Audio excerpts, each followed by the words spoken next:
세 번째 시간 시작하겠습니다. 10월달이 되자마자 정말 신기하게 온도가 뚝 떨어졌네요. 그쵸? 어제만 해도 이 정도까지는 아니었던 것 같은데 오늘 10월 2일인데 현장 기준으로 아침에 나오는데 10도 초반이더라고요. 그죠? 그래가지고 코트를 부랴부랴 이제 꺼내가지고 입고 오긴 했습니다. 좀 얇은 코트. 그런 재밌는 짤을 봤는데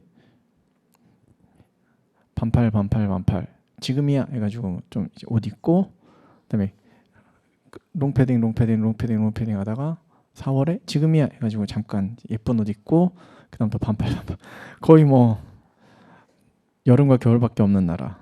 뭐 좋은 것 같습니다. 전 더운 나라 좋다고 말씀드렸잖아요. 그래서 더운 나라는 2모작, 3모작까지도 된다 그러잖아요. 1년에 벼농사를 2번 짓고 3번 짓는 것도 가능하다고. 근데 그런 게 꼭 좋은 건 아니라고 그러더라고요. 우리가 단순히 생각해 보면 우리나라는 1년에 한 번 벼농사 짓는 거니까 거기서 나오는 게 예를 들어서 100이야. 그럼 또 뭐 동남아 같은 데는 1년에 3번 농사를 지을 수 있으면 생산량이 300이 아니래요.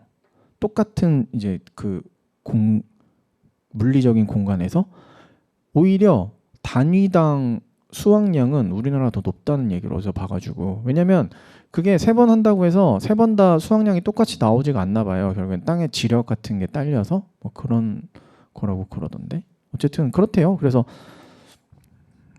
갑자기 날이 추워져가지고 사계절 입는 게 항상 마음에 안 들었는데 마음에 안 들긴 합니다. 아직까지도. 옷을 이제 두꺼운 옷을 또 꺼내야 되잖아요. 그죠? 정말 짜증나는 것 같아요. 동남아 같은 데 가면 1년 내내 더우니까 그냥 똑같은 종류의 옷만 있으면 되잖아요. 그죠? 딱히 필요가 없잖아요. 두꺼운 옷 같은 게. 거기서 뭐 롱패딩 있겠어요? 없죠. 그런 데서 동남아 항상 1년 내내 더운 나라에서 파는 자동차는 히터 기능이 없는 거 알고 계세요? 모르셨죠? 그런데 그런 것도 있대요. 히터 기능이 없대요. 차에. 있을 필요가 없는 거죠. 뭐 아무리 추워도 막 25도 이런데 히터 기능 왜 필요합니까? 그죠? 그 얘기를 듣고 되게 깜짝 놀랐었습니다. 하지만 엄청 추운 나라도 여름은 덥지 않아요? 어느 정도는? 좀 그렇지 않나요? 뭐 러시아 이런 데 여름 좀 덥지 않아요? 에어컨 있어야 되지 않나? 없어도 되나요? 네. 쓸데없는 집어치우고 첫사랑 얘기나 해보세요. 네, 시작하겠습니다. 네, 짤이었고. 자, 4장 물건 보겠습니다. 우리가 지금까지 봤던 건 권리의 주체였습니다. 그래서 자연인과 법인을 했어요. 법인이 생각보다 되게 많죠. 내용은 많은데 문제 나오는 거 따져보면 제한 능력자 파트와 거의 유사하게 나옵니다. 자연인도 아니고요. 제한 능력자 파트 정도 문제만 많이 내시더라고요. 많이 안 나와요. 생각보다 법인이 많이 나올 것 같은데 또 생각보다 많이 안 나온다. 어쨌든 권리의 주체 받고 이제는 권리의 객체 보겠습니다. 왜 또 갑자기 튕기니? 권리의 객체 중에 우리가 분석할 건 물건입니다. 물건 보겠습니다. 물건의 정의. 본법에서 물건이라 함은 유체물, 전기, 기타 관리할 수 있는 자연력을 말한다. 유, 전, 자. 관리 가능성이라는 게 중요한 거다. 개념이었다. 그래서 전파는 관리 가능성이 없기 때문에 물건이 아니고 열, 냉기 이런 것들, 전기는 앞에 있긴 하지만 열이라든지 냉기 이런 거는 관리가 가능하기 때문에 물건에 해당했습니다. 여기서 나왔던 것 중에 그거 있었는데요. 고인의 유체 또는 유골. 이거 물건입니까? 물건이에요. 대신 사용 수익 같은 걸 할 수 있는 물건은 아니었습니다. 제사의 대상이라든지 뭐 그런 것들의 대상이 되는 그런 물건일 뿐이지. 그리고 누구한테 승계되죠? 그 물건은 제사 주재자에게 승계된다라는 말이 있었습니다. 그런 것들 한번 기억해 보시고 유체 유골이 물건에 해당한다는 생각보다 되게 잘 나와요. 그 판례가 하나 있어서 그런 건지 되게 잘 나오는 문구고요. 그래서 유체 유골 하나 개념하시고 골. 그 다음에 유동 집합물이라는 거 있었죠. 이거 뭐예요? 뱀장어 100만 마리. 진짜 뱀장어 100만 마리에서 플러스 마이너스 한 마리도 되면 안 돼가 아니고 그 양식장에 있는 뱀장어 약 100만 마리를 뭘로 보겠다? 그냥 하나의 물건으로 보겠다는 거였잖아요. 그런 개념 가능했습니다. 한 개의 물건으로 보는 것 가능하다. 그래서 이거 판례 선택지에, 그러니까 우리 시험 선택지 나오는 문구에 그런 것들이 나올 수 있어요. 양도담보가 가능하다라는 말이 나올 수 있었습니다. 양도담보 말씀드린 적 있죠? 실질은 담보, 형식은 양도 이렇게 생각하시면 되죠. 실질은 담보니까 돈을 빌리면서 원래는 내가 가진 부동산 같은 거에 저당권을 심어주든지 했어야 되는데 형식이 어떤 형식을 취한 거죠? 양도, 소위 등의 형식을 취한 그게 바로 양도담보였습니다. 인정돼요? 민법에 이런 규정이 있으면 인정되겠죠. 근데 양도담보에 관한 규정은 없거든요. 민법에. 인정됩니까? 네, 인정돼요. 이런 걸 뭐라고 합니까? 이런 거를 관습, 비전형 계약이라고 표현하거든요. 비전형 계약. 비전형이라는 게 전이 민법전을 얘기해요. 민법전에 나와 있는 계약의 형태가 전형 계약입니다. 민법에 매매 같은 거 나와 있잖아요. 그런 거는 전형 민법 계약인데 비전형이니까 민법전에 나와 있지 않은 형태의 계약을 이야기한다라고 표현합니다. 그래서 양도담보는 인정이 돼요. 관습법으로 인정됩니다. 관습법. 부동산 동산 보겠습니다. 물건을 나눠봅시다. 여기 보시면 99조 부동산 동산으로 나누고 100조에서 주물 종물로 나누고 101조에서 천연과실 법정과실이라고 해서 이제 물건의 천연과실 법정과실로 또 나누기도 합니다. 일단 첫 번째 부동산과 동산으로 나누는 거 봅시다. 원물과 과실로 나누는데 그중에서 과실을 얘기하는 거고 99조 1항 토지 및 정착물은 부동산이다. 그죠? 부동산 봅시다. 토지 및 정착물. 토지 일단 있을 거고요. 토지는 그러면 도대체 뭐가 토지야? 라고 하면 구성물, 토지의 구성물을 포함합니다. 토지에 있는 돌, 모래, 심어져 있는 나무 같은 것도 전부 다 토지의 일부분으로 보는 게 원칙인 거예요. 아시겠죠? 정착물을 봅시다. 정착물. 정착물은 건물, 대표적으로 건물. 정착물은요 원래 토지의 일부분이어서 토지와 같이 거래되는 게 원칙이긴 한데 우리나라에서는 건물은 토지와 독립된 부동산으로 봐요. 너무 당연하잖아요. 그렇죠? 토지 소유자와 건물의 소유자는 당연히 다른 건 아니지만 달라질 수 있는 게 원칙이잖아요. 그렇죠? 당연히 그런 거 아니야? 라고 생각하시죠? 독일에서는 아니래요. 토지와 건물을 같이 본대요. 같은 부동산으로. 어떻게 법리를 구성하는지 제가 독일법에 대해서 많이 공부를 안 해봐서 모르겠는데 토지와 건물을 다른 부동산으로 보는 건 우리나라와 일본의 굉장히 좀 특별한 그런 형태라고 이야기를 합니다. 거기 이제 주석서 같은 데를 보면 좀 궁금하긴 해요. 다른 나라 독일 같은 데서 토지와 건물을 같이 본다는 게 도대체 무슨 의미일까? 상상이 잘 안 돼서. 어쨌든 건물은 독립한 부동산입니다. 우리나라는 토지와 완전히 독립해 있죠. 자, 건물은 그러면 언제 건물로 볼 수 있어요? 땅 파고 있으면 건물 아니라고 그랬죠. 최소한 3가지 요건이 필요한데 쉬워요. 기둥, 지붕, 주벽 있으면 독립한 건물로 보잖아요. 그렇죠? 이거 은근 시험에 나옵니다. 기둥,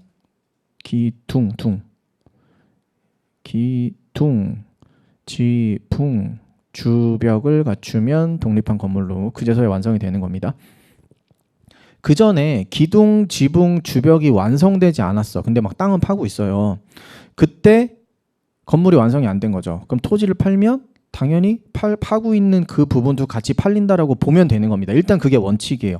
근데 현실적으로 토지 소유자가 그렇게 건물을 지으려고 땅을 파고 있어. 그러면 그 토지를 매매계약 체결할 때 여기 나중에 건물 올라갈 건데 지금 땅 파고 있는 거 보이잖아. 그러니까 이것까지 가격을 어느 정도 쳐가지고 팔겠죠. 현실적으로는.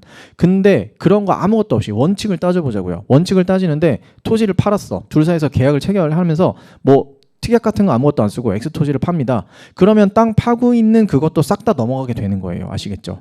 하지만 기둥, 지붕, 주벽까지 있다면 걔는 팔리는 게 아니라고요.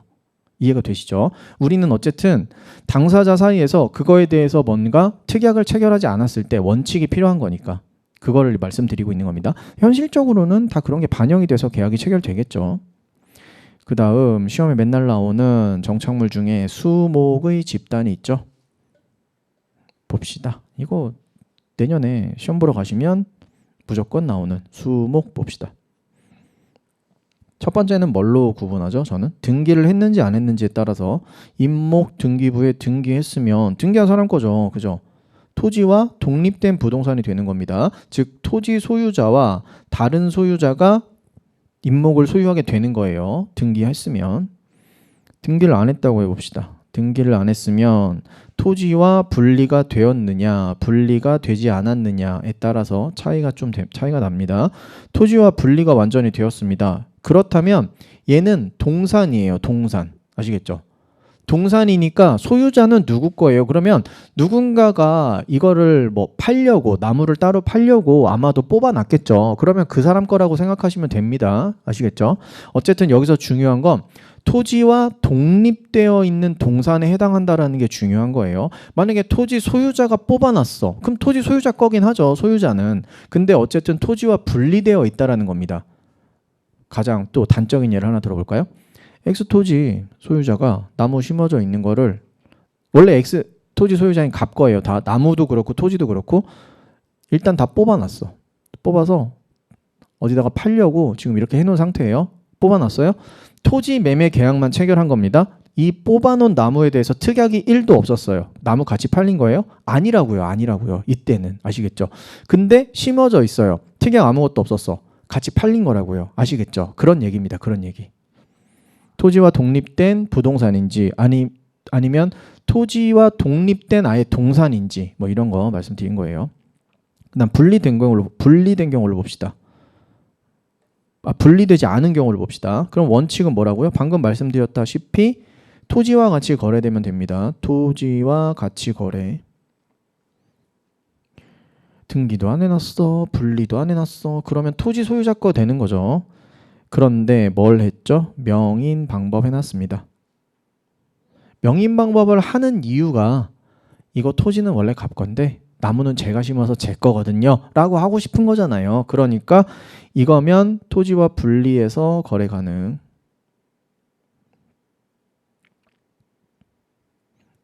이렇게 보시면 되겠네요. 자주 나오죠? 얘가 자주 나오는 것 같아요. 얘가 가장 많이 나오는 건 얘. 토지와 분리되지 않았고 명인방법 하면 토지와 분리해서 거래가 가능하다라는 것. 수목의 집단 이렇게 봤고요. 그 다음 나오는 거 미분리 과실. 미분리의 과실. 원칙을 봅시다. 원칙. 과실은 어디 달려있죠? 수목에 달려있죠.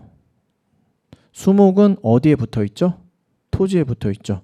자, 토지 소유자가 수목을 소유하는 게 원래 원칙. 그러니까 수목의 소유자가 과실을 소유하는 게 원래 원칙입니다.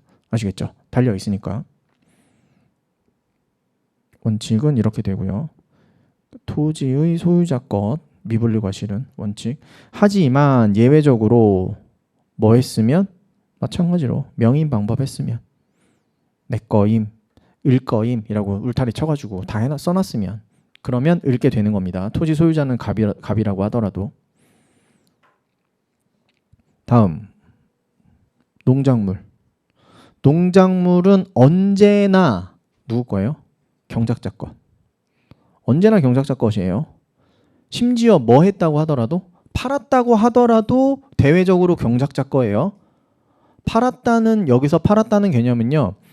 경작자가 특정 농작물에 대해서 매수인과 거래 계약을 체결하고 그 사람이 아직 가져가기 전을 얘기하는 겁니다. 아직 심어져 있는 상태를 얘기하는 거예요. 그렇다면 그건 누구 걸로 취급된다? 매도인인 경작자 것으로 취급된다라는 겁니다. 그럼 어떻게 해야 돼요, 매수인은? 빨리 가져가면 돼요. 일단 첫 번째로 매매계약 체결하고 지불한 다음에 제가 오늘 이거 다 뽑아가겠습니다라고 하면 뭐 문제 생길 게 없겠죠. 근데 그러지 못하는 상황이야. 내일 모레 뽑아가야 돼. 그럼 어떻게 해야 되죠? 명인 방법 해놓으면 되는 겁니다. 이거 갑이 경작했는데 을인 제가 몇 월 며칠 날 산 겁니다. 이건 이제 제 겁니다. 제 마음대로 할 수 있는 겁니다. 라고 해놓으면 되는 거예요. 아시겠죠? 원칙은 경작자 것이라는 거를 잘 생각하세요. 농작물. 항상 중요한 건 부동산이잖아요. 그죠? 동산 X. 필요가 없죠. 볼 필요가. 중요한 건 부동산. 그 다음 주물과 종물 보겠습니다. 주물과 종물. 종물의 요건. 종물이 되기 위한 요건. 첫 번째 1번. 물건의 상용에 공할 것. 물건의 보통 사용을 도와준다라는 의미입니다. 5단 뭐 있죠? 물건의 소유자의 상용에 공할 것이라고 하면 틀려요. 땡. 그 다음 두 번째 자기 소유. 즉 주물과 종물의 소유자는 동일해야 되는 겁니다. 주물과 종물의 소유자 동일.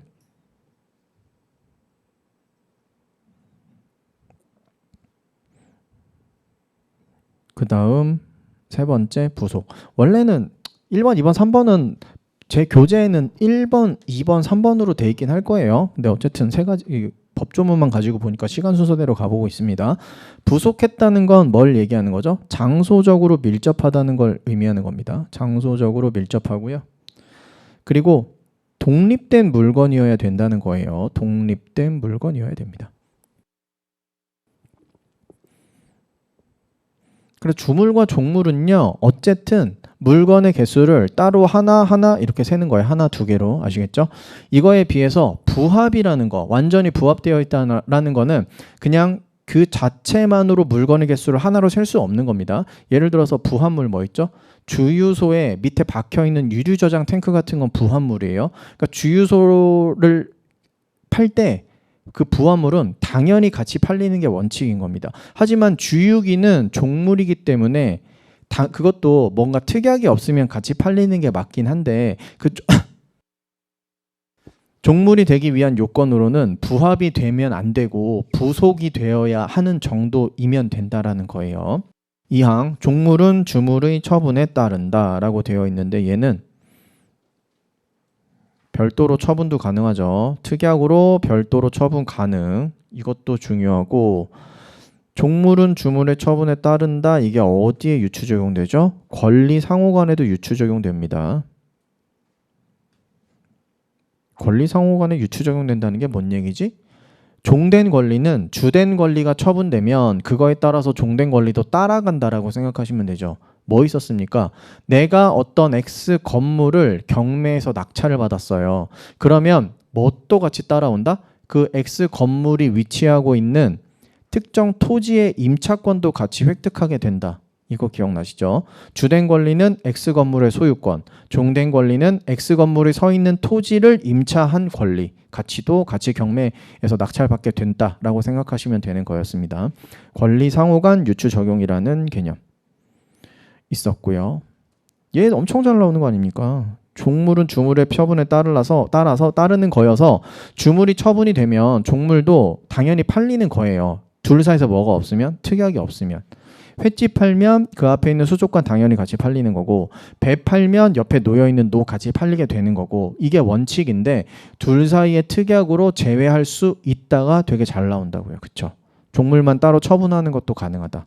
내년에 시험 보러 가시면 보실 겁니다.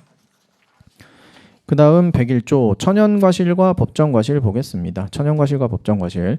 물건의 용법에 의하여 수취하는 산출물은 천연과실이다. 젖소의 우유, 그 다음 일소의 새끼, 뭐 이런 거. 그 다음에 뭐 수목에 열린 과실, 이런 게 진짜 천연과실이죠. 그 다음에 2항. 물건의 사용 대가로 받는 금전 기타의 물건은 법정과실로 한다. 법정과실은 뭐예요? 그래서 차임이죠. 차임. 대표적으로 임금은요? 아니에요. 노동의 대가는 법정과실 아닙니다. 그리고 맨날 나오는 국립공원 입장료, 법정과실 아니죠. 판례가 별로 없어서 그런가, 이게 엄청 모든 시험에서, 민총 시험에서 국립공원의 입장료는 진짜 특 A급이에요. 맨날 나와. 맨날. 이게 법정과실이 아니다.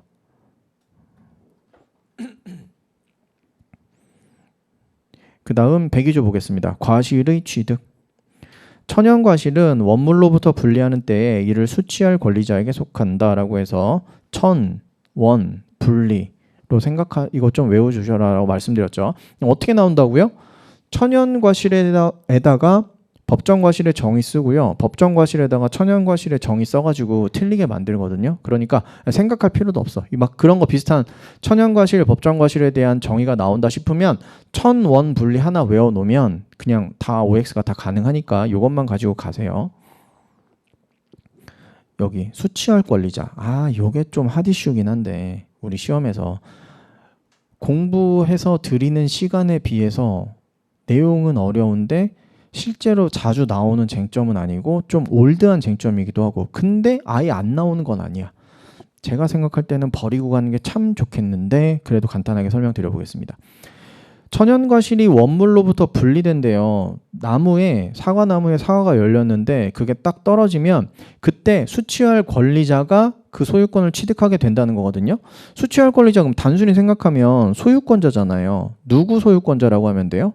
나무 소유권자가 사과를 가지면 되는 거겠죠. 그리고 만약에 사과나무가 명인 방법이 안 돼 있다면 사과나무는 또 누구 겁니까? 토지 소유자 거잖아요. 그쵸? 그러니까 사과가 달려있는 동안도 토지 소유자 거고요. 사과가 떨어지는 순간 또 토지 소유자 것이 된다라고 보시면 되는 겁니다. 그러니까 수취할 권리자가 그냥 소유권자가 되면 참 좋겠는데 소유권자 이외의 사람들도 있단 말이에요. 뭔지 잘 모르겠다. 자, 봅시다. 다시 한번 예를 들어서 설명을 드려볼게요. 갑과 을이 있습니다. 과수원 사과농장 매매하는 계약을 체결합니다. 원래 갑거 근데 을이 과수원을 인계받으려고 합니다. 1번 매매계약 매매계약 체결합니다. 그 다음 2번 지금 이 상황은요 아직 인도 전이에요. 과수원 키를 갑이 을한테 넘겨주기 전이라는 겁니다. 자, 여기서 문제. 사과 나무에서 사과가 분리가 되었습니다. 사과 누구 걸까요? 이게 문제예요. 이게 천연과실은 원물로부터 분리하는 때 누구한테 소유자가 딱 결정된다고 표현이 되어 있으니까 102조 1항에 따라서 지금 둘 사이에서 어쨌든 사과 농장 과수원이 갑으로부터 을한테 넘어가는 계약이 체결이 됐잖아요. 근데 아직까지 키는 과수원에 들어갈 수 있는 사람은 갑이란 말입니다. 그러면 도대체 사과는 누구 거냐라고 했을 때 누구 거일 것 같으세요? 갑 거일 것 같으세요? 을 거인 경우는 없을 것 같으세요? 그러면? 을 거일 수도 있어요. 우리 판례는 공평의 원칙에 따라서 만약에 을이 갑한테 매매대금을 다 지급한 상태야. 과수원에 관련돼서 매매대금을 다 지급한 상태면 을이 사과의 소유권을 취득하는 거고, 만약에 아직까지 그 매매대금을 지급하지 않은 상태면 매도인이 소유권을 가진다라고 보고 있거든요. 근데 왜 그렇게 했을 것 같으세요? 민법에 규정이 있어요. 587조에 뭐라고 되어 있냐면 이렇게 되어 있습니다. 매매계약 후 매매계약한 다음에 인도하지 않은 목적물로부터 생긴 과실은 매도인에게 속한다 라는 규정이 있어요. 실제로 우리가 어떻게 보면 상식적으로 생각할 때는 방금 전에 제가 말씀드린 것처럼 뭐 돈을 아직 대금을 다 지급 안 했으면 아직까지 갑 거니까 갑이 가지고, 아니면 을한테 넘어갔으면 돈을 다 지급했으면 을 거니까 을이 가져야 되는 거 아니야? 인도가 뭐가 중요하겠어? 이렇게 생각할 수가 있잖아요. 근데 그게 아니라고요. 법에서 규정이 있다고요. 매매계약은 체결했어. 근데 인도하지 않았대. 그렇다면 과실은 매도인에게 속한다라고 원칙이 있는 겁니다. 이거임에도 불구하고 인도 전이야. 근데 매매대금은 다 지급한 상태라면 공평의 원칙에 의해서 매수인이 가지게 된다라는 게 우리 판례의 견해라고요. 사실 그거는 587조에 반하는 내용이잖아요. 맞죠? 그럼에도 불구하고 우리 판례는 공평의 원칙에 따라서 그렇게 봅니다. 아시겠죠? 그렇다면 사과는요, 매도인께 될 수도 있고 매수인께 될 수도 있죠. 수취할 권리자라는 게 이렇게 여러 명이 될 수 있다라는 얘기를 드리려고 한 겁니다. 단순히 나무의 소유권자가 되는 게 아니라고요. 여러 명이 될 수도 있다라는 거 아시겠죠? 그거를 말씀드리려고 이 사례를 한번 가져와 봤습니다. 아무리 주석서를 보고 해도 얘는 진짜 답이 해결이 잘 안 되네요. 수취할 권리자. 이걸로 설명을 해야 될까 말아야 될까 계속 고민이 많이 되는 부분입니다. 이 정도까지만 봅시다. 소유권자 말고 다른 사람들도 존재한다 정도만 알고 갑시다. 정도만. 반드시 소유권자만 수취할 권리자가 되는 건 아닙니다. 까지만. 2항 법정과실은 수취할 권리의 존속기간 일수의 비율로 취득한다. 일단 102조 2항에서 되게 중요한 내용은 임의 규정이라는 겁니다. 얘가. 임의 규정이라는 건 당사자의 합의로 적용을 배제할 수도 있는 거죠. 102조 2항을. 수취할 권리의 존속기간 일수의 비율로 취득한다. 이게 무슨 얘기일까요? 법정과실을 대표적인 거 아까 위에서 뭐라 그랬죠? 차임이라 그랬죠. 차임이 뭐예요? 월세잖아요. 우리 말로 따지면. 임대차 계약을 체결하고 1월 1일부터 12월 말일까지 월 얼마 임대차 계약을 체결했습니다. 근데 마지막 달에 이사 계획이 좀 더 빨리 잡혀가지고 제가 12월 10일에 나가려고 하거든요. 3분의 1 정도만 사용하고 나가는 거잖아요. 그럼 마지막 달 월세를 얼마를 내야 될까요? 3분의 1만 내면 되는 거 아니에요? 그게 맞다고요. 왜죠? 백이조 1항에서 얘기하고 있잖아요. 차임 같은 경우는 그 권리 존속기간 일수의 비율로 취득한다라고 되어 있으니까 내가 월세를 한 달 사는 조건으로 해서 한 달치를 내는 거니까 열흘만 살고 나가면 열흘치만 내는 게 원칙이란 말입니다. 뭐가 없으면 둘 사이에서 특약이 없으면. 근데 임의 규정이니까 둘 사이에 특약으로 배제할 수가 있고 현실에선 어떻게 하고 있어요? 임대인이 보통 갑이잖아요. 맞죠? 그러니까 거기에 뭐라고 들어있겠어요? 한 달에 예를 들어서 5일 이상을 살게 되면 한 달치 월세를 다 내야 된다라고 써 있으면 그게 그냥 적용된다라는 겁니다. 그래서 보통은 그런 게 많이 들어있을 거예요. 한 달에 뭐 하루를 살더라도 무조건 한 달치를 낸다는 아닐 수도 있지만 적당한 기간 이상을 살게 되면 한 달 월세를 전부 다 내야 된다라고 써 있을 거예요. 보통은.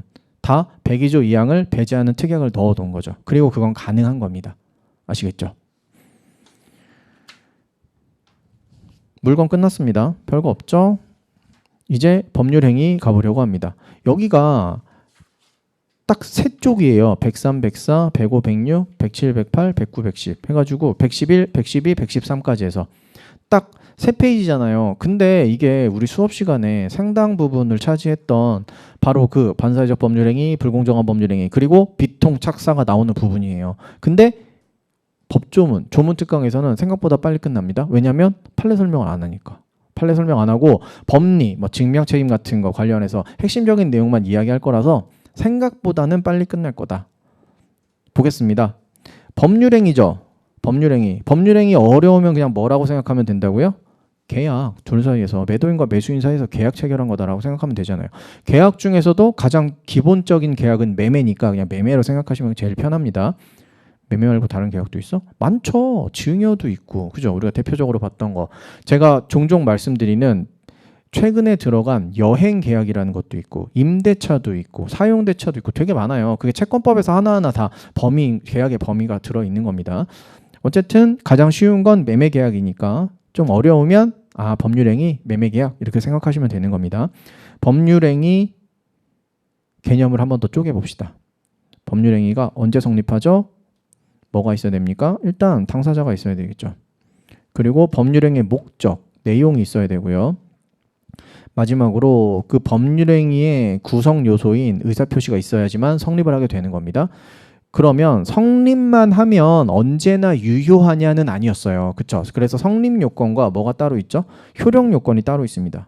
유효가 되기 위한 효력 요건이 따로 있어요. 당사자가 있기만 하면 일단 법률행위는 성립될 수 있는데 그 당사자가 뭐를 가져야만 그 법률행위가 유효가 되는 거죠? 의사 능력과 행위 능력을 가져야 되는 겁니다. 행위 능력 가져야 되고요. 법률행위의 내용만 정해져 있으면 내가 지금 뭐를 팔고 뭐를 산다라는 그 내용만 정해져 있으면 일단 법률행위는 성립하는 건데 그게 유효가 되기 위해선 그 법률행위의 내용, 목적이 어떤 성격을 가지고 있어야 되죠? 확정성이 있고 가능성이 있고 적법성이 있고 사회적 타당성이 있어야 되는 거죠. 그죠? 확정성이라는 건 반드시 매매계약, 법률행위를 할 당시에 정해져 있지 않더라도 추후에 정해지더라도 가능합니다. 가능성은 물리적인 가능성을 뜻하는 게 아니고 사회 통념적으로 가능한지 아닌지를 판단합니다. 적법성은 강행 규정에 반하지 않는 것을 의미하고 임의 규정 같은 거는 반하더라도 그 법률행위 목적에 문제가 생기는 건 아니었어요. 타당성은 반사회적인 법률행위가 아니고 불공정한 법률행위가 아니었으면 되었습니다. 그런 요건들이 충족이 되어야만 성립한 법률행위가 뭐가 된다고요? 유효가 된다는 겁니다. 아시겠죠? 성립과 효력 요건 차이 확인하세요. 그리고 의사표시가 있기만 하면 일단 법률행위는 성립을 해요. 근데 의사표시가 뭐여야만 문제가 없게 되는 거죠. 일단 의사와 표시가 일치해야 되고요. 또 뭐여야 되죠? 하자가 없는 의사표시여야 됩니다. 이 두 가지. 의사와 표시가 일치한다는 건 비통착이 아니다라는 걸 의미하고요. 하자 없는 의사표시여야 한다라는 건 사기강박에 의한 의사표시가 아니다라는 걸 의미합니다. 비통착은요, 다 의사와 표시가 불일치예요. 근데 사기강박에 의한 의사표시는 의사와 표시는 일단 일치합니다. 근데 그 의사가 성립되는 게 사기와 강박을 통해서 이루어진 것 뿐이에요. 그래서 그 차이가 좀 있어요. 이것들을 요건이 충족되어야만 효력이 있게 됩니다. 유효가 되는 거죠. 자, 법조문에는 없는데 분석하고 시험에 나오는 애들 있잖아요. 그 중에 하나가 적법성 아닌가요? 적법성을 따지기 위해서는 위법한 애들을 찾아봐야 되는데 뭐를 위반했을 때 위법하다라고 표현하는 거죠? 강행 규정을 위반했을 때 위법하다고 표현하는 거고, 단속 규정이나 임의 규정을 위반했다면 얘는 법률 행위의 효력 요건, 무효가 되는 요건으로서의 적법성을 이 탈출한 거? 벗어난 건 아니라고 봅니다. 아시겠죠? 그러니까 단속 규정, 임의 규정에 어긋나서 어떤 법률 행위를 했다면 걔는 단속 규정이나 임의 규정에서 정한 뭔가 처벌 같은 게 있다면 그거를 받는 걸로 끝나는 거고, 사법상 거래 행위는 유효하게 된다라는 거예요. 뭔가 되게 어려운 얘기하는 것 같은데 별거 아니고요. 허가를 받지 못한 음식점에서 음식을 사서 먹으면 어쨌든 음식을 매매하고 매도하고 매수하는 계약을 체결한 거잖아요. 그렇죠? 그 사법적인 거래는 유효하다라는 걸 말씀을 드리는 겁니다. 그럼에도 불구하고 반드시 허가를 받고 음식물을 팔아라 라고 한 그 규정을 위반한 매도인은, 음식물을 판 당사자는 뭘 받게 되는 겁니까? 그 근거 규정에 의해서 뭔가 처벌을 받게 되긴 하겠죠. 그거는 둘 사이에서 무허가 음식물을 판 사법적 법률행위의 효력에는 아무런 영향을 못 미친다라는 겁니다. 아시겠죠? 그래서 강행규정 위반일 때 얘기하는 거예요. 지금 이 적법성에 해당하는 내용은요. 강행규정 위반은 무효인데 이거 무슨 무효라고 하죠? 절대적 확정적 무효라고 하죠. 절대적 확정적 무효. 뭐가 안 돼요? 그래서 추인 안 되죠.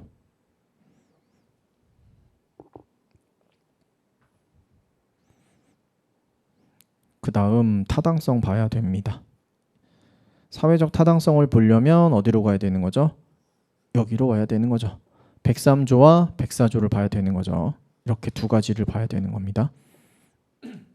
사회적 타당성 103조 먼저 보겠습니다. 반사회 질서의 법률행위. 이거 103조, 104조, 107, 108, 109, 110은 법조문 이렇게 별표 안 해도 다 알고 계시죠? 이제 103, 104, 107, 108, 109, 110은 좀 머릿속에 많이 들어가 계시죠?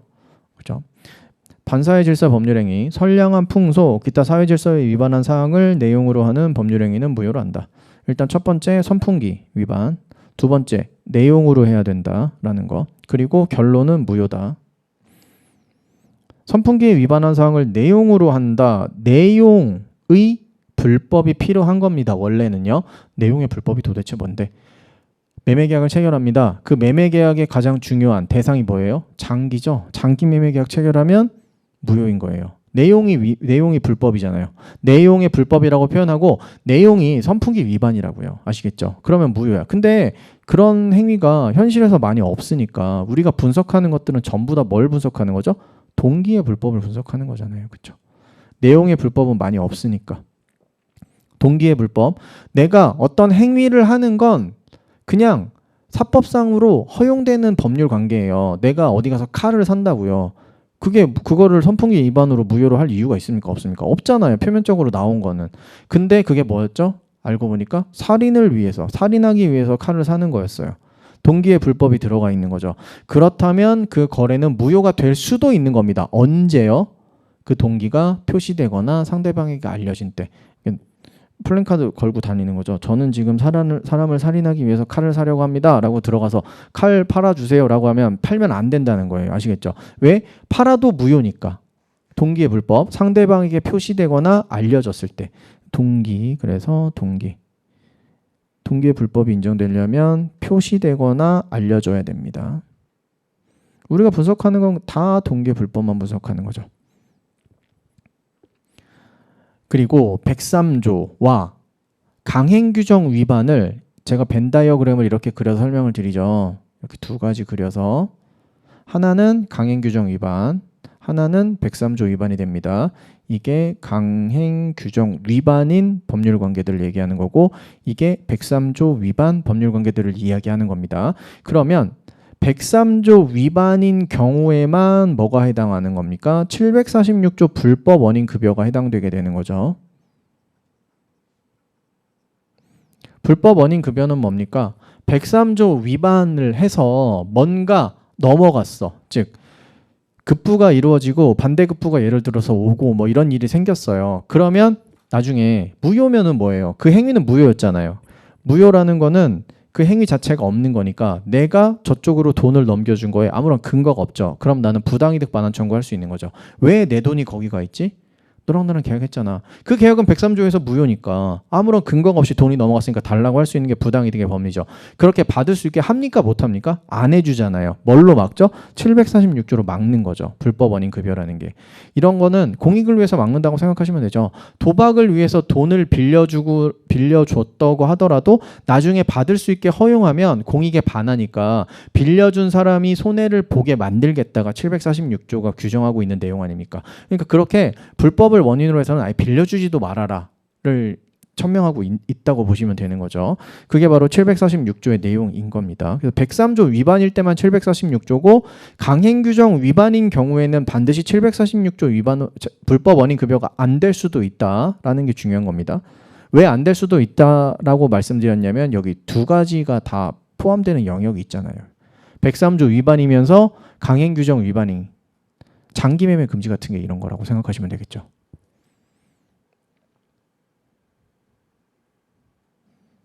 단적으로 말씀드리면 장기 매매 계약을 체결했어요. 그리고 나서 돈을 줬습니다. 돈 돌려달라고 할 수 있을까요? 없을까요? 없어요. 못해요. 돈 넘어가면 끝이에요. 난 달라고 못해요. 장기가 넘어왔습니다. 장기 다시 돌려줘야 될 의무가 없다고요. 746조에서 막힌다는 겁니다. 아시겠죠? 현실적으로 그쪽에서 돈을 돌려내라. 내가 예를 들어서 보통 매수인이 아닙니다. 넘어가겠습니다. 네. 범죄가 많이 개입되기 때문에 돈을 도박을 이유로 돈을 빌렸어요. 제가 빌린 다음에 막 썼어. 이렇겠죠. 그러니까 못 갚죠. 못 갚아도 난 되게 떳떳하죠. 안 갚아도 되는 사람이야. 도박을 해서 형사처벌 받는 건 어차피 국가랑 나랑 형사 재판에서 다투는 거고 나는 빌려도 안 갚아도 돼. 라고 하면 그쪽에서 뭐라고 하겠어요? 아씨 괜히 빌려줬네 이러겠어요? 받아내려고 할 거 아닙니까? 뭘 통해서 실력 행사를 통해서 받아내려고 할 거 아니에요. 그 돈 빌려주는 사람이 무서운 사람들일 거 아닙니까? 법 같은 거 잘 신경 안 쓰겠죠. 불법 원인 급여라서 안 주겠습니다. 아 그렇구나. 알았어. 이러겠어요? 이게 현실적으로 문제가 많이 발생할 수 있다고요. 아시겠죠? 그런 생각하시면 안 됩니다. 그래서 돈 빌려서 도박 열심히 하면 안 갚아도 되는 거네. 이러도 되는 거잖아요. 맞죠? 죄송합니다. 네, 그냥 해봤어요. 네. 너무 재미가 없는 것 같아서. 공부는 원래 재미없는 거지만. 네. 이중매매 보겠습니다. 이중매매는 한번 봐야죠. 저는 제가 재미있는 사람인 줄 알았어요. 네. 얘기한 적 있나요? 없나요? 저는 제가 재미있는 사람인 줄 알고 살았어요. 되게 오랜 기간을. 그래가지고 제가 그 로스쿨에 갔을 때 저희 동기분들이 친구들이나 동기들 뭐 형님 누나 아니면은 뭐 후배들 뭐 이런 분들이 저한테 별명을 하나 지어줬는데 노잼이라는 거예요. 넌 노잼이고 진지충이다 이렇게 얘기를 하는 거예요. 그래가지고 장난치는구나 라고 생각을 했어요. 왜냐면 나는 내가 되게 재밌는 사람을 생각했으니까. 저희 집에 계신 분은 제가 제일 재밌다고 맨날 해주니까 전 재밌는 사람이라고 생각하고 평생을 살았는데 로스쿨에서 너는 완전 노잼이고 맨날 진지한 얘기하면 진지충이다라고 해서 장난치는구나 라고 생각을 했는데 알고 보니까 그게 진심이었더라고요. 제가 언젠가부터 노잼이고 진지충이 되어 있더라고요. 그래가지고 되게 좀 깜짝 놀라긴 했습니다. 진짜 그런가? 라고 생각을 하고 언젠가부터 제가 말했잖아요. 스몰톡 같은 거 잘 못한다고. 내가 이런 시간에 이런 분들한테 시간이 아까운 이런 분들한테 이런 얘기를 해도 될까? 라는 생각을 되게 많이 하게 됐어요. 그래서 얘기를 안 하는 게 남는 거구나 라는 생각해서 말을 많이 줄이게 되더라고요. 그러니까 말을 해서 후회하는 경우는 있어도 말을 안 해서 후회하는 경우는 많이 적어서 말을 좀 안 하게 되다 보니까 이제 그런 평을 많이 받아가지고 좀 쇼킹했습니다. 저 재미없나요? 그래서 가끔씩 재밌는 얘기도 하려고 많이 하는데 여기서는 어떤지 모르겠습니다. 저랑 케미가 잘 맞으시면 제가 가끔씩 툭툭 던지는 게 이거 어디서 본 것 같다 생각이 드시면 이제 쟤 그래 그 얘기 하는구나라고 좀 알아서 재밌게 웃어주시는 분들도 계신데 뭐 아예 모르면 쟤 도대체 무슨 얘기하는 거야? 왜 저런 얘기를 하는 거야? 저런 저질 개그를 왜 하는 거야? 막 그런 표정도 가끔씩 보이거든요. 그래가지고 그냥 그렇다는 겁니다. 네. 제가 좋아하는 게 몇 개 있거든요. 그 만신이 하시는 그런 대사도 가끔씩 패러디해서 쓰기도 하고 짤 쓰는 거 좋아하는데 짤 이제 여기서 쓰지 말라고 그래가지고 저작권 문제가 좀 있나 보죠. 쓰지 말라고 하셔가지고 잘 안 써요. 또 요즘에는 짤 쓰는 거 되게 좋아했는데. 네, 왜 이렇게 됐죠? 그래서 결국에 무슨 얘기 하고 싶은데 판례가 제일 재밌다라는 얘기를 하고 싶었는데 네. 이중매매 빨리 합시다. 제일매매 있었어요. 이중매매가 세팅되기 위한 기본 요건은 제일매매가 있고 뭐까지 써야 되는 거죠?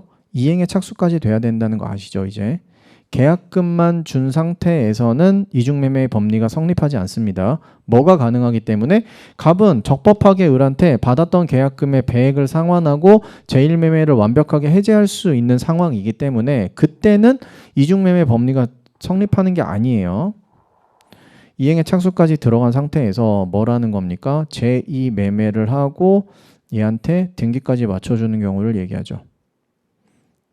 제2매매는 그래서 무효가 되는 거죠? 라고 하면 아닐 수도 있는 겁니다. 제2매매는 원칙은 원래 유효해요. 왜 유효하냐고요? 왜 유효하냐면 아까 전에 185조를 제가 잠깐 말씀드렸죠. 부동산은 누가 취득하는 거냐면 부동산 소유권 이전 등기를 마쳤을 때 취득하는 거예요. 마쳤을 때. 그래서 등기는 지금 일로 갔잖아요. 그리고 매매계약 여기도 있고 여기도 있고 뭐가 상관이에요. 등기가 일단 일로 넘어갔는데 매매가 여러 번 있었을 뿐이지. 을 너무 불쌍하잖아요. 을은 갑한테 매매계약이 이행 불능이 되었음을 이유로 손해배상 청구하면 되는 거예요. 아시겠죠? 가능하다고요. 가능하다고요. 왜 이렇게 했겠어요? 이거 계약은 100에 체결했는데 아마도 X 시가가 빵빵빵 뛰니까 내가 여기서 오는 손해 감수하고서라도 150에 얘한테 팔겠다라고 생각하는 걸 막을 필요는 없다는 겁니다. 아시겠죠? 그래서 원래 부동산의 이중매매는 그냥 유효한 거예요. 원래는. 근데 언제 무효가 되는 경우가 있냐면 병이 갑의 배임 행위에 적극 가담해서 둘이 뭔가 엄청 짜고선 이걸 파는 계약을 체결하는 거예요. 그래서 제2매수인의 적극 가담이 있을 때만 무효가 되는 거예요. 원래는 유효라고요. 원래는 유효. 근데 무효가 될 수도 있습니다. 언제요? 제2매수인이 적극 가담했을 때. 적국이라고 쓰는 것 같아요. 맨날. 적극 가담은 큰일 나죠. 사형일걸요 아마. 적극 가담. 유효는 언제? 단순 악이면 유효입니다. 아시겠죠? 좋아하세요? 적극 가담. 그러면 다시 한번 물어볼게요. 적극 가담하면 무효죠? 무효잖아요. 제2매매가. 왜 무효가 되는 거예요? 근거가 뭐예요? 적극 가담해서 제2매매 계약을 체결한 건 103조 위반이기 때문입니다. 이중매매가 103조에서 나오는 거잖아요. 그러니까 이게 적극 가담해서 제2매매를 했다는 것 자체가 선풍기 위반으로 보는 거예요. 우리 판례는. 그래서 무효가 되는 거예요. 그래서 아시겠죠? 103조 위반입니다. 그래서 앞뒤 다 자르고 딱 한 문장으로 말씀을 드려보면 이거예요. 부동산의 이중매매는 반사회적 법률행위입니다. 라고 얘기를 할 수도 있는 거예요. 물론 그렇게 시험에 선택지로 나오진 않겠죠. 앞뒤 다 자르고. 근데 우리는 이거를 진짜 이중매매를 한 줄로 가장 짧게 요약하면 부동산의 이중매매는 103조 위반입니다라고 싹 요약할 수가 있는 거예요. 많은 법리가 숨어있긴 하지만 전제가 필요하기도 하고. 아시겠죠? 이렇게 되는 거였죠. 여기서 우리는 이제 정의 사도니까 을의 권리구제 방안을 생각해 봐야죠. 첫 번째, 갑이 병한테 말소 청구 가능해요? 소유권 이전 등기 넘겨줬잖아요. 이전 등기 해줬죠. 그 다음에 말소 청구 가능할까요? 첫 번째, 이거 적극 가담인 경우인 겁니다. 전제 적극 가담이에요. 그러면 제2매매는 무효죠. 103조 위반으로. 무효라면 등기가 원인 없이 넘어갔잖아요. 그럼 소유권 이전 등기 해줬는데 말소 등기 청구권 가지는 거잖아요. 그러니까 말소 청구 가능. 하면 안 돼요. 말소 청구권이 뭐에 의해서 막힙니까? 여기 746조에서 막히잖아요. 줬잖아요. 103조 위반으로 줬으면 못 돌려받잖아요. 그래서 746조로 막히는 겁니다. 말소 청구권이 있어. 하지만 행사는 못해. 이렇게 생각하시면 되는 거예요. 그래서 안 돼요. 말소 청구 못해요. 아시겠죠? 두 번째, 을을 보호해야 되잖아요. 을이 병한테 이번에 말소 청구해 봅시다. 여기서 을이 병한테 야 너한테 넘어간 등기 103조 위반이다. 자, 가능할까요? 안 돼요. 안 돼요. 왜 안 되죠? 지금 을과 병 사이에서는 어떤 법률 관계도 둘 사이에서 맺어진 건 없어요. 그러니까 다이렉트로 우리 병한테 야, 너 그거 말소해. 안 된다고요. 이거 안 되는 게 원칙. 언제는 안 됩니까? 되는 경우가 있죠. 언제 됩니까? 을이 갑을 대위해서 채권자 대위권을 행사해서 말소 청구하는 것만 가능하죠. 요것만 가능한 거죠. 그래서 갑은 병한테 아까 뭐가 있었죠? 소유권 이전 등기 말소 청구권 있었죠. 대신 행사는 못할 뿐이야. 746조에서 막히니까. 그런데 을이 갑을 타고 들어와서 행사하는 건 인정하는 게 우리 판례 태도잖아요. 이거 교수님들이 야 논리적 모순 아니야? 어쨌든 채권자 대위권은 을이 갑이 가지고 있는 권리를 행사하는 건데 갑이 행사할 수 없는 권리를 을이 행사할 수 있다는 건 뭔가 논리적인 모순이 있는 거 아니냐라고 지적하신 분들도 계신데 그거는 이렇게 생각할 수도 있는 거 아니에요? 갑이니까 행사 못하는 거지. 을이 타고 들어가서는 행사할 수 있게 해줘야 되는 거 아니야? 우리 판례도 그렇게 봐요. 그리고 그렇게 보는 게 사회 정의에도 맞잖아요. 그렇죠? 그래서 을이 갑을 타고 들어가서 채권자 대위권을 이용해서 말소 청구는 할 수 있다라고 봅니다. 아시겠죠? 채권자 대위권. 요것까지도 이건 알아두셔야 되는 게 얘는 시험에 나오더라고요. 이중매매에서. 부동산의 이중매매 법리에서 을을 보호하는 것까지도 나옵니다. 확인을 하시면 되겠습니다. 그 다음 104조 보겠습니다. 불공정한 법률행위.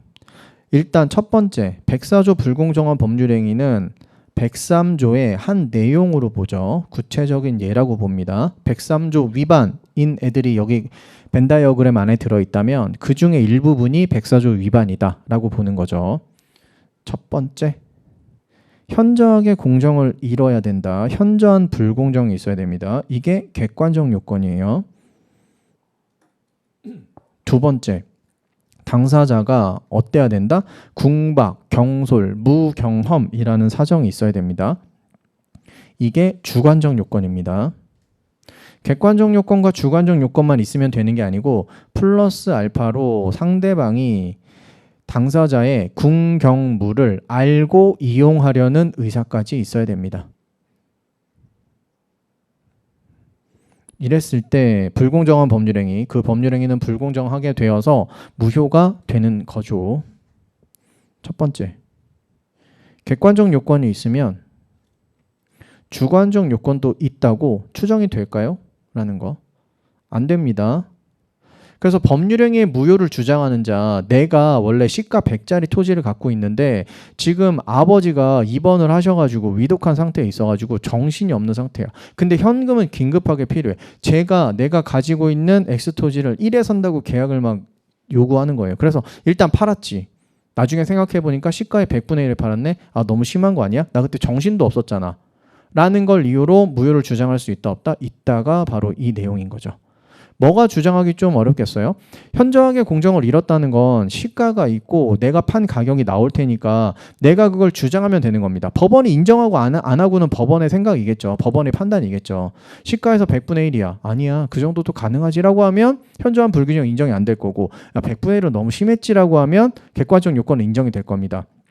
그러니까 당사자가 증명하기가 쉬울 거라고요. 나는 그냥 서류를 던져놓기만 하면 법원이 알아서 판단을 해주는 거니까. 근데 궁경무는 당사자가 좀 적극적으로 증명을 해야 되겠죠. 그 당시에 저희 아버지께서 위독하시고 병원에 계신 상태였습니다. 라는 거 다 떼서 와서 뭐 이런 거 다 보여줘야 되겠죠. 어쨌든 궁솔, 궁박, 경솔, 무경험은 당사자가 무효를 주장하려는 사람한테 유리한 사정이잖아요. 나한테 그런 사정이 있었다. 그러니까 누가 주장하고 증명해야 되는 거죠? 무효를 주장하는 자가 주장하고 증명해야 되는 겁니다. 객관적 요건과 주관적 요건 전부 다 무효를 주장하는 자가 주장하고 증명해야 된다는 거 아시겠죠? 불공정한 법률행위에 해당해서 무효로 만들고 싶은 자가 객관적 요건뿐 아니라 주관적 요건도 다 증명해야 되는 겁니다. 객관적 요건이 조금 더 쉬우니까 얘만 증명해놓고 그러니까 주관적 요건도 좀 있는 걸로 봐주시면 안 될까요?는 안 된다고요. 아시겠죠? 둘 다 주장하고 증명해야 되는 겁니다. 그리고 거래를 이렇게 체결할 수도 있겠죠. 본인이 있었습니다. 정신이 너무 없는 상태니까 내가 가진 X를 네가 좀 팔아주지 않을래? 라고 대리인을 통해서 파는 경우도 있겠죠. 왜냐면 나는 빨리 뭐 하러 가야 되니까 우리 아버지 지금 간호하러 가야 되니까 정신이 없으니까 내 거 좀 팔아줄래? 라고 얘기를 한 겁니다. 자, 대리인이 생겼죠. 갑은 이때 주관적 요건 궁박과 경솔과 무경험 누구를 기준으로 판단한다고요? 궁박은 본인을 기준으로 판단하고요. 경솔과 무경험은 누구를 기준으로 판단한다? 대리인을 기준으로 판단한다. 이게 또 맨날 나오는 거죠. 궁본경무대, 궁본경무대. 궁박은 본인을 기준, 경솔과 무경험은 대리인을 기준으로 판단한다. 여기서 무경험은 특정한 행위에 대한 무경험을 얘기하는 게 아니고 일상적인 생활 부족을 일상적인 경험 부족을 얘기한다라는 거, 그런 거 잘 나오니까 확인하시면 되겠습니다. 그리고 불공정한 법률행위에서 뭐가 제일 중요해? 라고 물어보면 궁본 경무대가 제일 중요합니다. 얘기할 거고요. 두 번째로 중요한 건 뭐야? 라고 하면 불공정한 법률행위에는 무효행위의 전환에 대한 법리가 적용될 수 있다가 두 번째로 중요합니다. 라고 말씀드리고 싶네요. 불공정한 법률행위인데 이거를 우리 법원이 뭘로 보는 거죠? 전환시켜서 다른 법률행위로 봐버리잖아요. 알박기 사건 기억나십니까? 둘 사이에서 18억의 거래계약 체결했잖아요. 한 다음에 매수인 측에서 조합 측에서 아 이거 너무 심하다. 너무 비싸게 샀다라고 하면서 무효입니다 라고 주장했는데 법원이 어떻게 결론 내렸어요? 니네가 보니까 18억으로 거래계약 체결한 게 불공정으로 무효는 맞아. 그러면 무효야 하고 완전히 끝냈어야 되는데 그렇게 안 하고 전환을 적용해서 12억 8천이면 니네 아마 계약했겠다라고 해서 12억 8천에 계약 체결된 걸로 결론 낸 게 있었잖아요. 그거에 대한 시험에 나오는 문구가 불공정한 법률행위라고 하여 무효라고 하더라도 무효행위의 전환에 대한 법리가 적용될 수 있다는 겁니다. 그게 맨날 나오는 거예요. 여러분이 내년에 갔을 때 보게 되는 선택지가 바로 그겁니다. 전환 인정 가능 138조에 있습니다. 무효행위 전환. 까지 보시면 103, 104는 끝. 105조 보겠습니다. 임의 규정. 임의 규정이 뭐예요? 선풍기와 관계없는 규정. 제일 쩌리, 그죠? 얘가 제일 쩌리 아닙니까? 누구랑 붙어야 되죠? 첫 번째, 의사랑 붙어야죠. 의사가 짱이죠. 이깁니다. 그 다음 마찬가지로 선풍기와 관계없는 규정, 임의 규정 또 있죠. 임의 규정이랑 누구랑 붙습니까? 이번엔 관습이랑 붙네요. 그러면 또 누가 이겨야 되죠? 관습이 이겨야죠.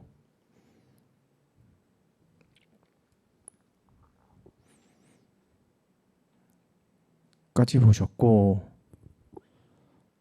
방금 전에 무슨 얘기 하나 하려고 그랬는데 네. 이 사실인 관습을 제가 어디서 설명드렸냐면 이번 조문 특강은 아니고 기본 강의 할 때는 관습법 파트에서 한번 설명을 드리거든요. 관습법과 사실인 관습 비교를 좀 하셔야 됩니다라고 하면서 사실인 관습은 제가 뭐라고 얘기해요? 보통 국룰이라고 얘기하잖아요. 국룰. 우리 동네에서는 A 기계 빌려주면 일당 5만 원에 하는 게 원래 우리 동네의 규칙이야 라는 그런 게 있는 겁니다. 그러면 관습법은 둘 사이에서 뭔가 트러블이 생겼을 때 5만 원에 빌려주는 계약을 체결하고 트러블이 생겼을 때 임대차에 관련된 규정을 적용하면 참 좋겠는데 만약에 법률이 비어 있어요. 그러면 관습법을 적용해서 재판의 규범으로 하는 게 관습법이고요. 사실인 관습은 둘 사이에서 A 임대 계약을 체결하는데 뭔가 아무것도 안 쓴 거예요. 비용 같은 걸 아무것도 안 썼어. 아무것도 안 썼으니까 일단 무상이야? 아무것도 안 썼는데 그냥 100만 원이야? 어떻게 해석해야 되죠? 니네 동네에서는 보통 어떻게 보는데 그때 개입되는 게 사실인 관습이라고요. 당사자의 임대차라는 행위를 도대체 뭘로 해석할 거야? 임대차야 사용대차야 뭘로 해석할 거야? 그때 개입되는 게 국룰. 니네 동네의 사실인 관습. 일당 5만 원에 빌려주는 국룰이 있습니다. 저희 동네는. 아 그래? 그러면 임대차네. 지금 분쟁이 생겼으니까 임대차에 관련된 규정 적용할게가 된다고요. 그래서 사실인 관습은 당사자의 행위를 확정하는 기준이 되는 거예요. 해석하는 기준이 된다고요. 하지만 관습법은 뭐죠? 재판의 규범이 되는 겁니다. 그 두 개 차이가 달랐죠. 잘 확인해 주세요. 그것보다 더 중요한 건 관습법은 법원이 알아서 판단하는 거고 사실인 관습은 당사자가 주장하고 증명해야 된다가 더 중요했습니다. 관습법은 법원이 알아서 판단, 직권조사사항, 사실인 관습은 당사자가 증명해야 된다. 두 가지 확인하시면 되겠습니다. 그리고 오늘 마지막 107, 108, 109, 115 오늘 못 들어갈 것 같고 요거 마지막으로 한번 보고 넘어가겠습니다. 이 파트에서 들어오면서 법률행위 해석이라는 걸 제가 했을 거예요. 법률행위 해석 한번 해보자고요. 첫 번째 해석은 순서를 붙여서 합니다. 당사자가 한 법률행위가 뭔가 불확정적이라고 생각이 드는 거예요. 뭔가 좀 이상하거나 그랬을 때 법률행위 해석을 해야 되는데 일단 첫 번째 자연적 해석이죠. 자연적 해석이라는 건 뭐를 가지고 판단하냐면 실제 내심의 의사를 가지고 판단합니다. 실제 내심의 의사를 가지고 판단하기는 쉽지 않을 텐데 그런데 실제 내심의 의사가 이 갑 측에서도 A였고 을 측에서도 A였어. 그렇다면 일치가 된 거잖아요. 내가 거래하고자 하는 대상이 A였고 이쪽도 A였어. 그러면 계약서에 B라고 써 있다고 하더라도 A를 거래한 걸로 보겠다가 바로 자연적 해석이었습니다. 즉 실제 내심의 의사가 만약에 당사자 사이에 합치가 되었다면 합치한 대로 효력을 주겠다. 합치한 내용으로 인정하겠다라는 게 바로 자연적 해석입니다. 그래서 내심의 의사가 X토지 거래한다는 의사였어요. 당사자 다. 그런데 표시는 어떻게 된 겁니까? Y토지 거래로 표시가 된 거잖아요.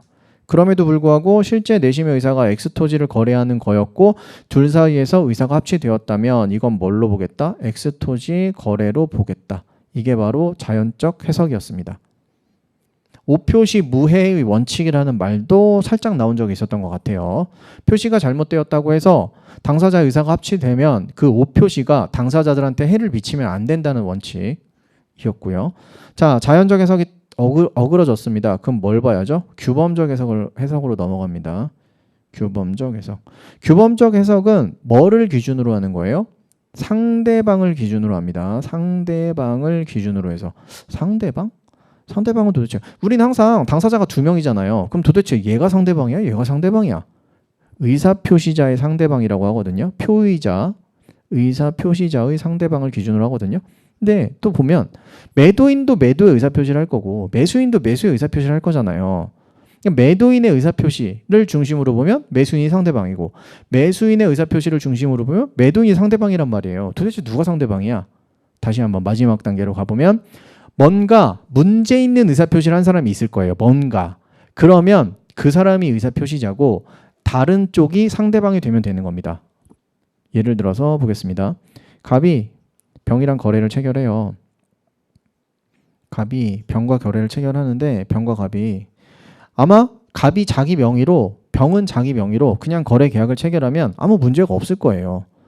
뭔가 규범적 해석 같은 거 할 필요가 없다고요. 근데 어떻게 합니까? 갑이 을의 명의로 거래 매매 계약을 체결하는 거 아닙니까? 이런 경우가 생기는 거죠. 봅시다. 갑의 의도. 여기가 매도인 측이라고 하고요. 여기가 매수인 측이라고 해볼게요. 그러면 매도인의 의도는요. 지금 누구와 누구가 결혼하면 안 되죠. 거래하는 겁니까? 한쪽은 병이죠. 그죠? 한쪽은 갑이에요. 을이에요. 갑의 입장에서는 당사자가 누구예요? 갑의 의도는 누구로 하겠다는 의도예요? 을이잖아요. 그러니까 을의 명의를 내밀었겠죠. 만약에 내 명의로 하는 거면 을의 명의를 내밀 필요가 없잖아요. 그쵸? 갑의 명의로 했겠죠. 그러니까 갑의 의도는 이 계약의 당사자는 을과 병이야 라고 하고 싶은 거였어요. 자, 이번에는 병의 의도를 봅시다. 여기서 첫 번째 병의 의도. 병이 이렇게 했을 수도 있어요. 을 신분증을 제시를 했으니까 을이구나. 지금 거래 계약의 당사자가 저쪽이 을이구나라고 생각을 하고 나는 병이겠죠. 그죠?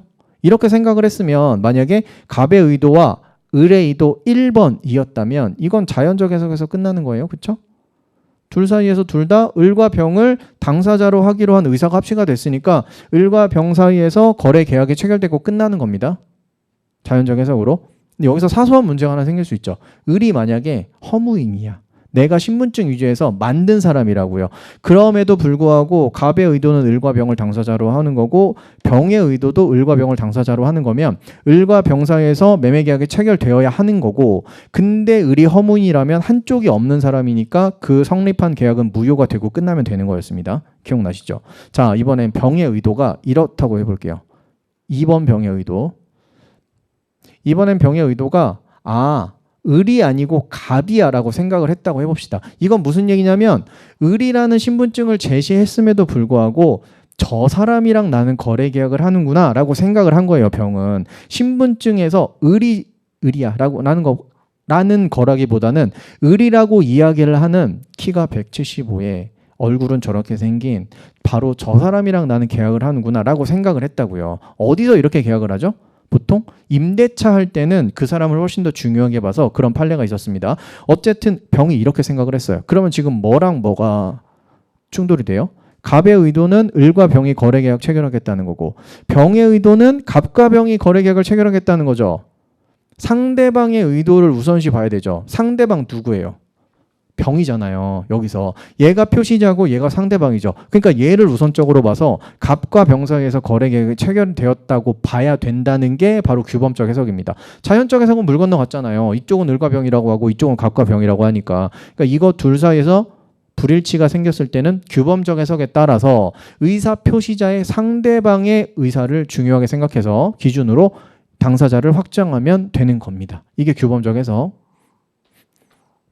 거예요. 이쪽으로 가는 게 규범적 해석입니다. 색깔은 단순 구분. 자, 규범적 해석까지 하고요. 그 다음에 뭐가 필요하죠? 이제 보충적 해석이 필요하죠. 보충적 해석 해봅시다. 보충적 해석은요. 가정적 의사라는 걸 살펴봐요. 만약에 그런 일이 발생할 걸 알았더라면 나는 그렇게 법률행위를 안 했을 거야 너랑. 이걸 따져보겠다는 거죠. 대표적인 게 뭐 있었습니까? 가해자와 피해자가 있을 때.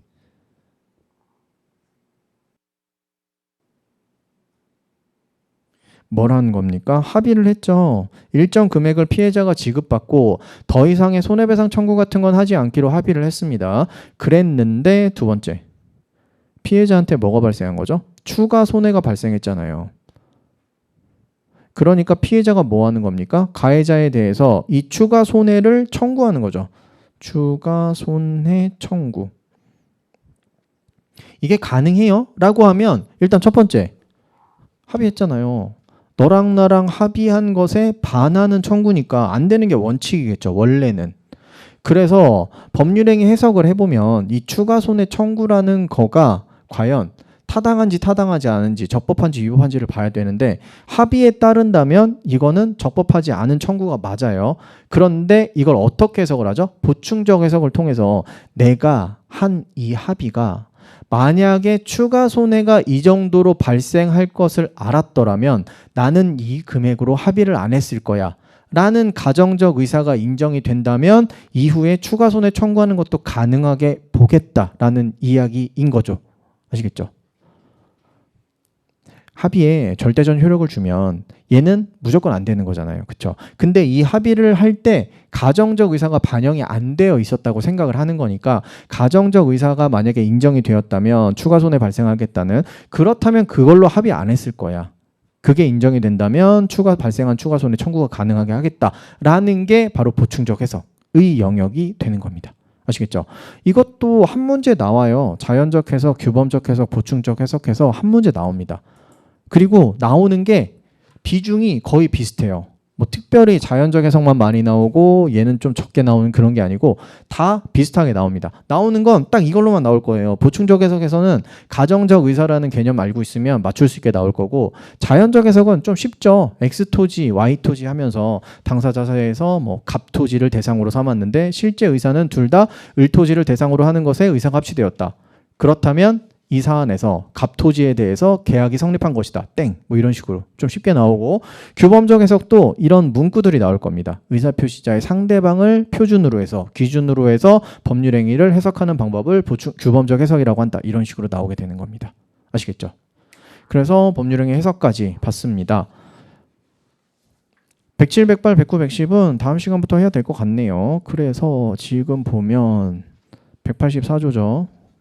지난 시간에 39조까지 해서 조금 걱정이 됐었는데 38조입니까? 그래서 걱정이 됐었는데 오늘 무려 106조까지 해서 절반을 넘어섰네요. 그렇죠. 다행입니다. 다행입니까? 이제 대리 나오고 뭐 적당히 잘 나가고 있는 것 같습니다. 오늘도 수업 듣느라고 수고하셨고 내일 오전에 다시 한번 뵙겠습니다. 수고하셨습니다.